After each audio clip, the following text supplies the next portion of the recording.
माघ महीने की शिवरात्रि भी और माघ महीने की प्रदोष भी, और माघ महीने का प्रदोष के दिन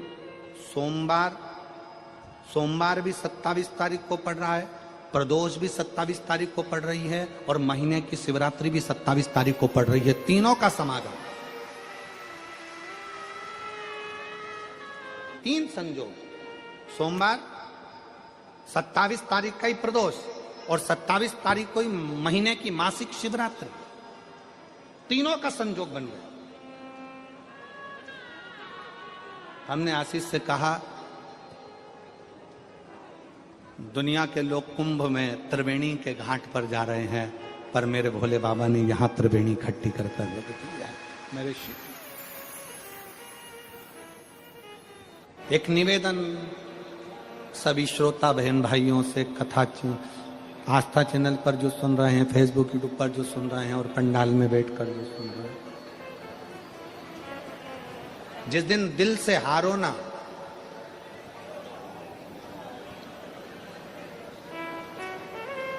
थोड़ी तकलीफों में अगर घिर जाओ, तकलीफें आ जाएं, कष्ट आ जाए, तकलीफें जिस दिन तुम्हारे भीतर बहुत ज्यादा मात्रा में आ जाए, उस दिन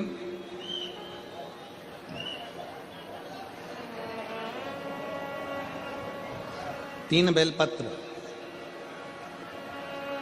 एक बेलपत्र में पीला चंदन, बीच वाली पत्ती। जिस दिन तुम्हें लगे कि मैं बहुत दुखी चल रही हूं और मेरा काम हो ही नहीं रहा, बहुत तकलीफ की जिंदगी चल रही है, कोई हाथ पकड़ने वाला नहीं है, कोई संभालने वाला नहीं है और बहुत तकलीफ हो गई, बहुत तकलीफ।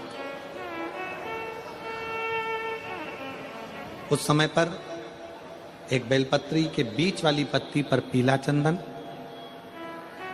दूसरी पत्ती पर लाल चंदन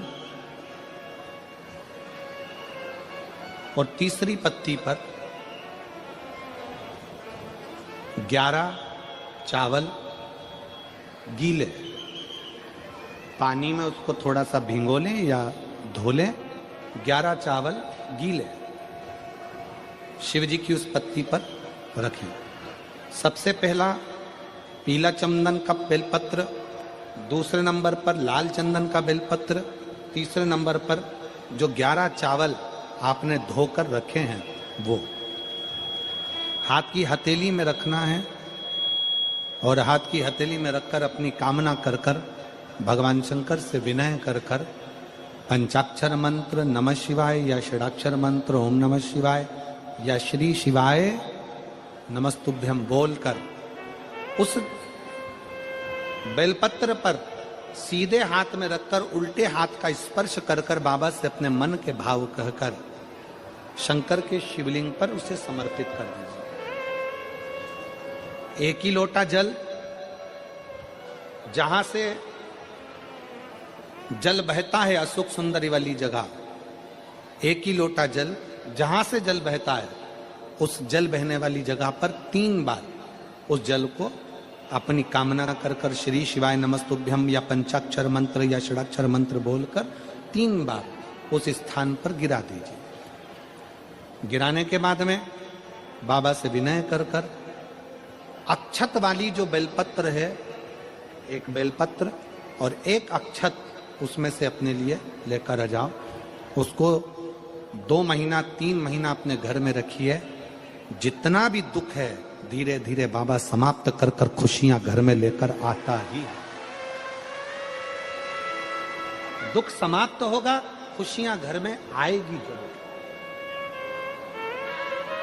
ये आज जो शंकर के शिवलिंग की आराधना करेगा, पूजन करेगा, उसके घर में 2 देवियां सदा सदा विराजमान रहेंगी। पहली सरस्वती, दूसरे नंबर पर लक्ष्मी उनके घर में सदा विराजमान। सरस्वती और लक्ष्मी।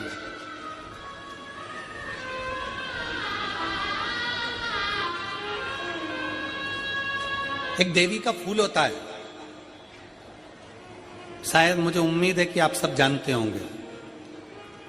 एक देवी का फूल होता है जिसको जायसोन या गूलर का फूल भी कहते हैं, घंटी वाला फूल भी कहते हैं, लाल कलर का होता है। काय का बोलते हैं इधर?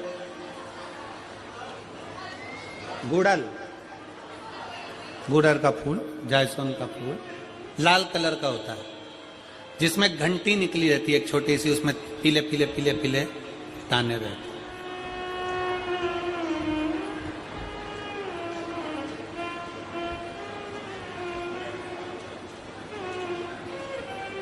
अगर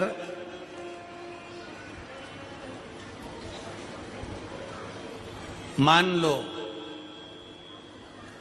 कोई बेटा बेटी, कोई लड़का लड़कियां, कोई बेटा बेटी, नवयुवक बच्चे या बहुएं या कोई अन्य व्यक्ति भी कोई कार्य चालू कर रहा है, मान लो कोई कार्य आप चालू कर रहे हैं,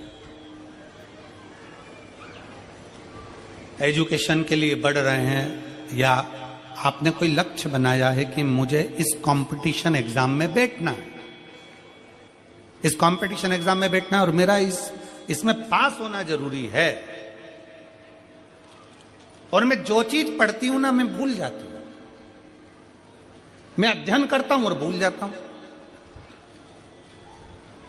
कई माताएं भी ऐसी हैं 40, 45, 50 साल, 60 साल की हो गई, 60, 70 साल की हो रही हैं, कई बार कह देती है मेरी याददाश्त ठीक नहीं है, मैं कोई सामान रखती हूँ भूल जाती हूँ, मेरी याददाश्त में नहीं रहती। कोई भाई भाई लोग कह देते हैं मेरी याददाश्त में नहीं रहता, भूल जाता हूँ।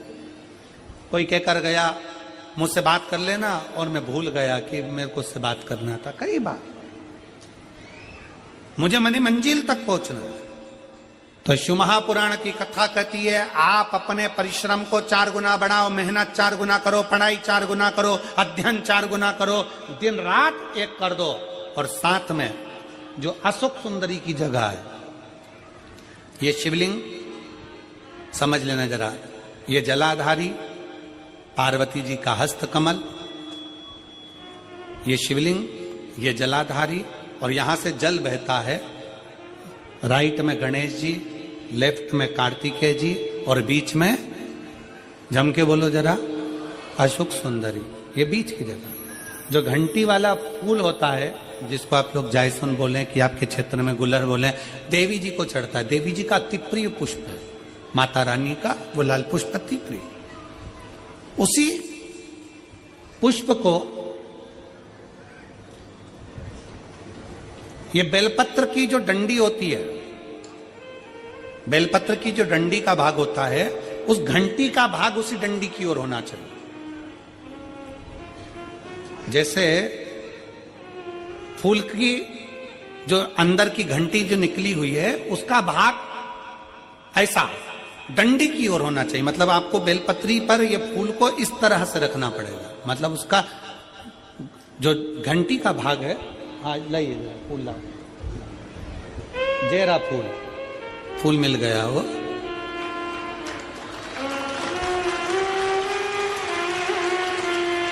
फूल मिल गया। भारत में फूल जल्दी मिल भी जाता है, मिल गया। अब ये फूल और इस फूल की जो घंटी का भाग है वो इस डंडी की ओर हो, मारे डंडी के साइड। अपनी कामना कर कर, अपना नाम और गोत्र का स्मरण कर कर, शिव जी से अपने मन का भाव बोलकर इस फूल को और इस बेलपत्र को 12 महीने शिवरात्रि पड़ती है। किसी भी शिवरात्रि पर अशोक सुंदरी वाली जगह पर, शंकर के शिवलिंग की ओर जो अशोक सुंदरी की जगह है, वहां पर डंडी और घंटी का मुख शिवलिंग की ओर होते हुए उस बेलपत्र को समर्पित करो। कब करना है?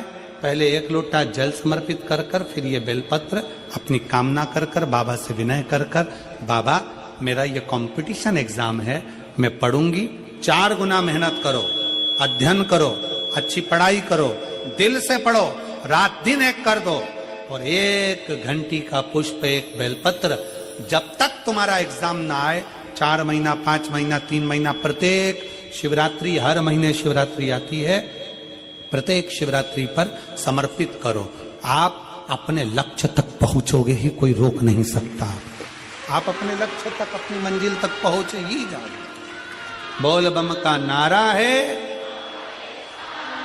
बेटा बेटियों का विवाह नहीं होता, उन बेटा बेटियों के लिए मान लो अगर कोई ग्रह ऐसे हो गए कि भाई संबंध टूट गया और संबंध टूटने के बाद तलाक हो गया, होने के बाद दूसरा विवाह ही नहीं हो रहा, संबंध टूटने के बाद मंगल विवाह दूसरा हो ही नहीं रहा, तो प्रयास करिएगा। माँ जगतजननी जगदम्बा का हाथ इस तरह से रहता है, अपने दर्शन करेंगे पार्वती मैया के शिव मंदिर में, तो पार्वती जी का हस्त कमल शंकर जी की साक्षी में हमेशा बंधा हुआ रहता है, शिव की साक्षी में। महाराज प्रदोष काल में, प्रदोष के दिन कभी भी, किसी भी प्रदोष के दिन, वैसे तो मूल है इसमें सोम प्रदोष का वर्णन, सोमवार की जो प्रदोष पड़े उसका मूलता माना गया है, पर आप प्रयास करना कि किसी भी प्रदोष के दिन जिसका तलाक हो चुका हो, जिसका संबंध खराब हो चुका हो, संबंध हो ही नहीं रहा हो वापिस से, सोम प्रदोष के दिन जहां मां जगतजननी का हस्त कमल बंधा रहता है और शंकर भगवान का शिवलिंग है। आप लोगों ने कथा सुनी होगी कि सबसे पहली यज्ञोपवीत संस्कार,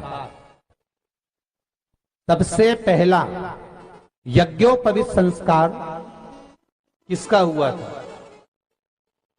और किसने किया था? महाराज सबसे पहला यज्ञोपवीत माता ललिता देवी ने भगवान शंकर को यज्ञोपवीत धारण करवाया था।